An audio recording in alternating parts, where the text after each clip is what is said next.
मुझे तो बहुत शौक लगा कि उनका जो बुलेट प्रूफ जैकेट है वो भी गायब हो गया। चिदम्बरम ने पर्सनली अपोलोजाइज किया। शुरू में तो बहुत ही तकलीफ हुई, मुझे यकीन ही नहीं हो पा रहा था कि पापा के साथ ऐसे हादसा हो सकता है, क्योंकि कोई भी बेटी या बच्चे को लगता है कि अपने पापा सुपर हीरो है, उनको कुछ नहीं हो सकता। मैं बॉस्टन में थी, घर ही आने वाले थे, तब मेरी सिस्टर का फोन आया जर्मनी से कि जुई पता है क्या, पापा बुलेट प्रूफ जैकेट पहन के एक टेररिस्ट एक्टिविटी हुई है, उधर जा रहे हैं। मैं दौड़ के घर गई, फिर टीवी लगाया। टीवी पे आ रहा था कि हेमंत करकरे इंजर्ड, पहले इंजर्ड आया, फिर वो आया कि हेमंत करकरे नो मोर। तब मुझे बहुत शॉक हुआ। मेरी मम्मी ने हमको काफी संभाला।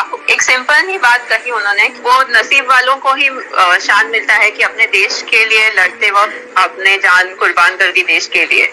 उनकी हमेशा पोस्ट चैलेंजिंग थी और वो पूरा झोंक देते थे अपने आप को ड्यूटी में। जैसे अभी वो डीसीपी नारकोटिक्स थे, तो उन्होंने सिर्फ ड्रग पेडलर्स को पकड़ना जरूरी नहीं समझा, बल्कि जो यूथ है उनको इंस्पायर करना कि आप ड्रग पेडलर और ये धंधे में आप पढ़ो ही मत। तो वो म्युनिसिपल स्कूल्स में जाते थे यूनिफॉर्म में अपने सोशल वर्कर्स के टीम के साथ, एनजीओस के साथ। फिर उसके बाद जो ड्रग एडिक्ट्स है उनको वो रिहैबिलिटेशन सेंटर भी भेजते थे। तो वो अपना सिर्फ काम करना कि चलो गुनहगारों को पकड़ो, उनको जेल में रखो, इतना मर्यादित नहीं था। वो बहुत ही दिल से काम करते थे, इसीलिए वो हमेशा व्यस्त होते थे।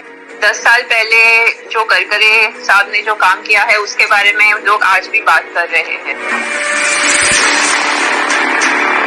मुझे तो बहुत शौक लगा कि उनका जो बुलेट प्रूफ जैकेट है वो भी गायब हो गया, वो मिला ही नहीं। बहुत बड़ा एविडेंस है। मैंने फॉलो तो किया मीडिया में, एनजीओस में ये कंप्लेंट भी फाइल हुई थी कि ये जैकेट कहाँ गया। तो एक एनजीओ ने भी वो कंप्लेन की थी। मेरी मम्मी भी उसमें इंटरेस्टेड थी कि कैसे ये हो सकता है, तो तभी उनको चिदम्बरम ने पर्सनली अपोलोजाइज किया। मम्मी को ये सवाल काफी चुभते थे। फिर कुछ दिनों के बाद हमने बोला कि आप ये छोड़ दो, क्योंकि ये सवाल हल होने से रहे।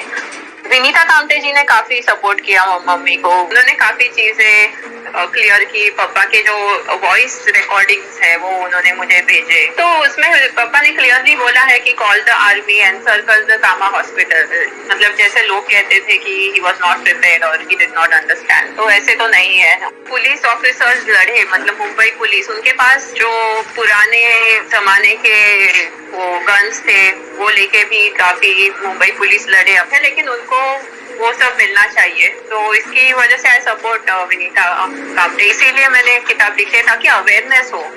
उनकी एक लाइन है, वो बोलते थे कि scope lies in the person not in the field. मतलब जो भी चीज करो, जो भी सब्जेक्ट पढ़ो, इंटरेस्ट से पढ़ो।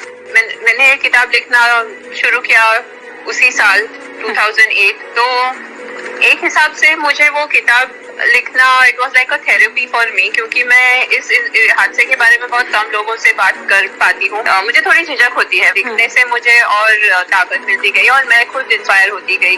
किताब का नाम है हेमंत करकरे और डॉटर्स मेमोयर। वो किताब मेरे पिताजी के बारे में है और वो हमको बचपन से कहते आए हैं कि आदमी की जो मेहनत है वही काम आती है।